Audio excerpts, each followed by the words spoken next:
Hello, everyone. Here we are for another podcast, another mini dose, daily dose. Today I'm going to be talking about intention, the power of intention. Dare to dream again. Intentionality, this is kind of a nuanced notion or idea, and so we're going to get nuanced here today. Essentially, why are we here? What are we doing? Why are we microdosing? What are we seeking to co-create? These are really important questions to ask.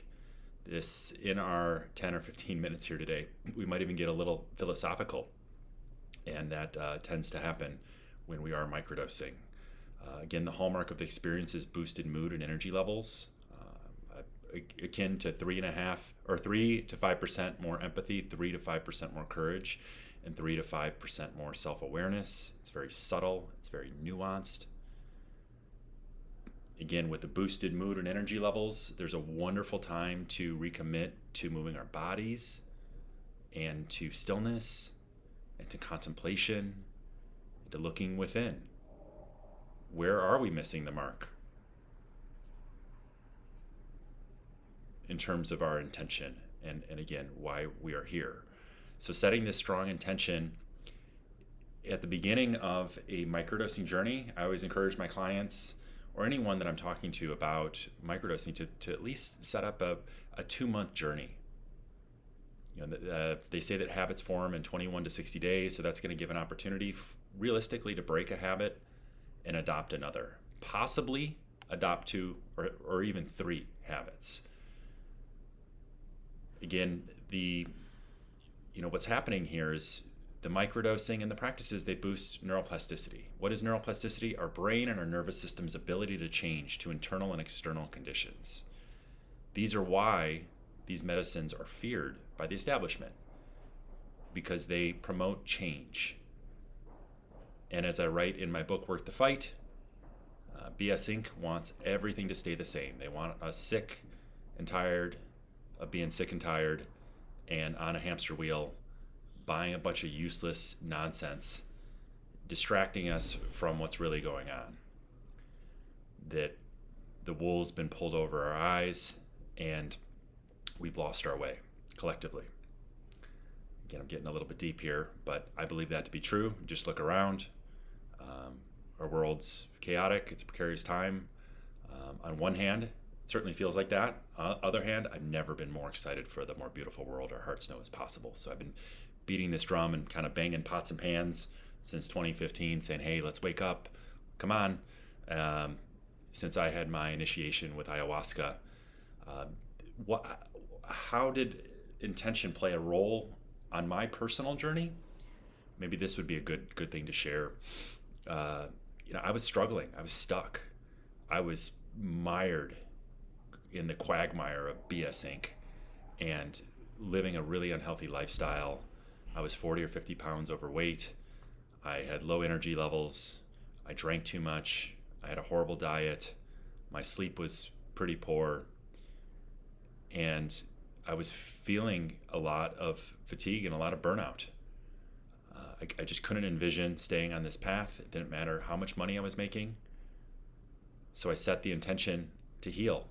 I set the intention for freedom. I set the intention for peace. I set the intention for love.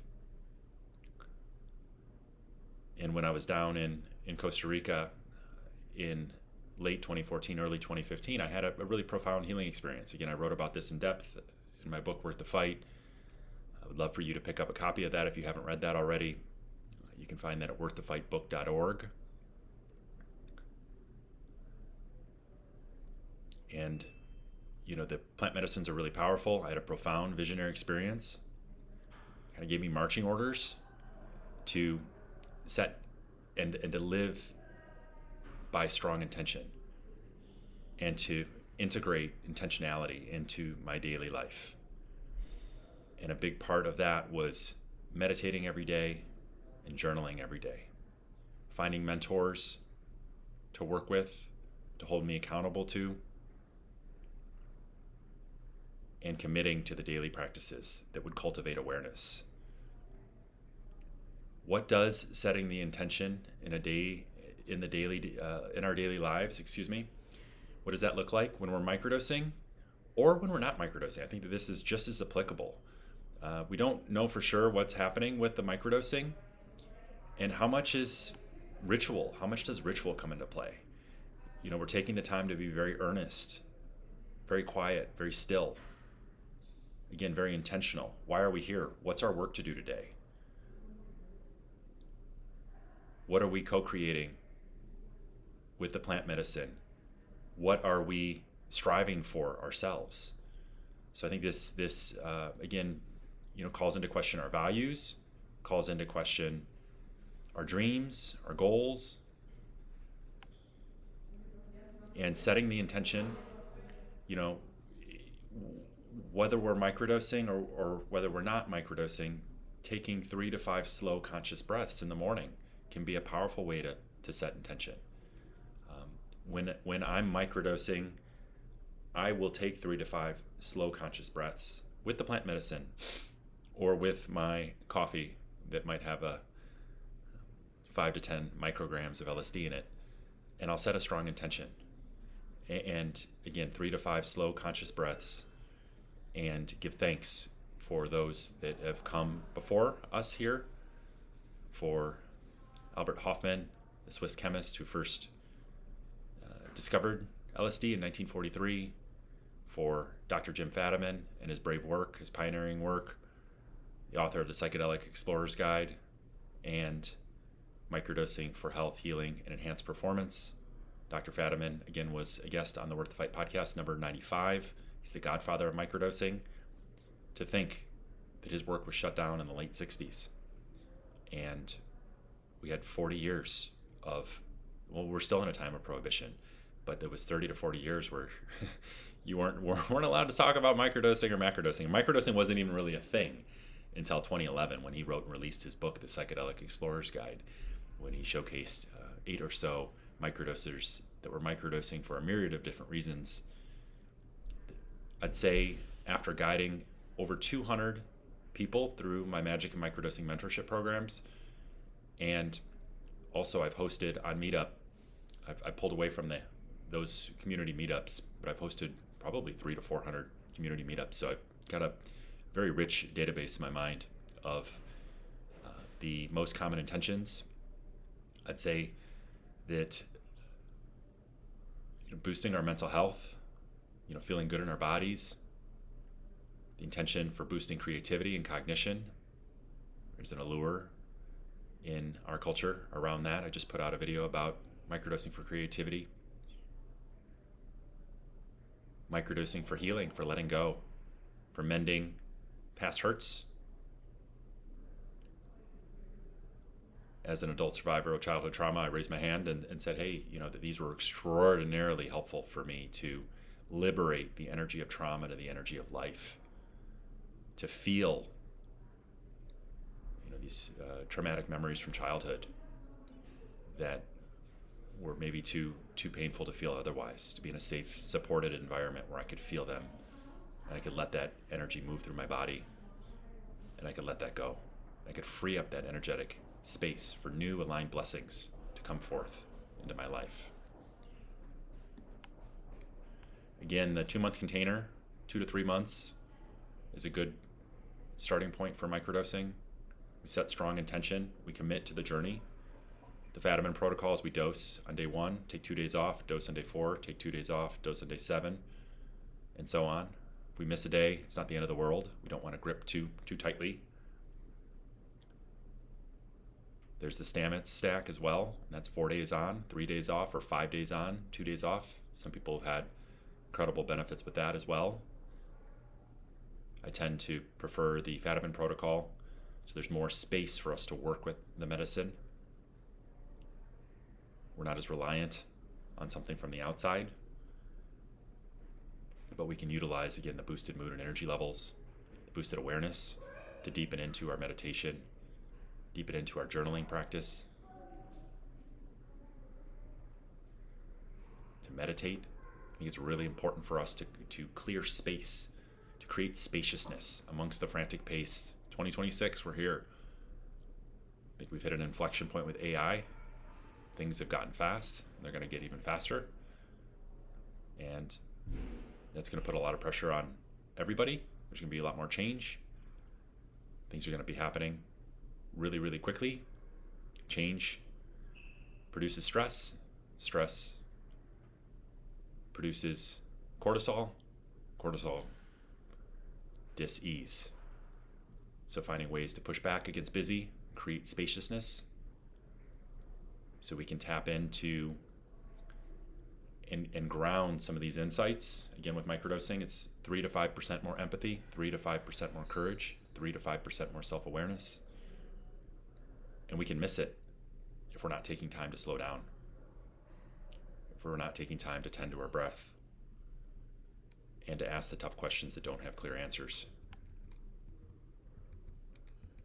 I think often that without intentionality, I'd be lost. I don't know how I would discern what was my work to do for the day or what was in alignment. I don't know how we could know for sure if what we were doing is in alignment without intentionality, without grounding our energies and getting clear again about why are we here? What is our work to do today? Maybe what are 3 things that we can do today? And if you're really struggling, what is one thing that you can do today that can move you in the direction of your dreams, your aspirations, your goals?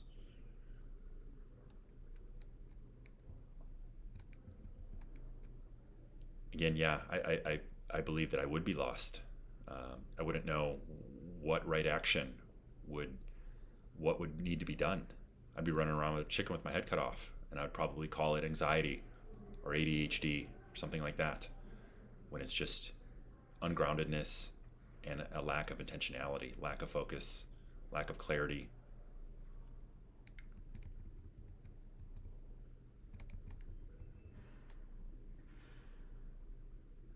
I hope that this is helpful in clarifying how to leverage intentionality, how this can help us to dream again and dare to dream.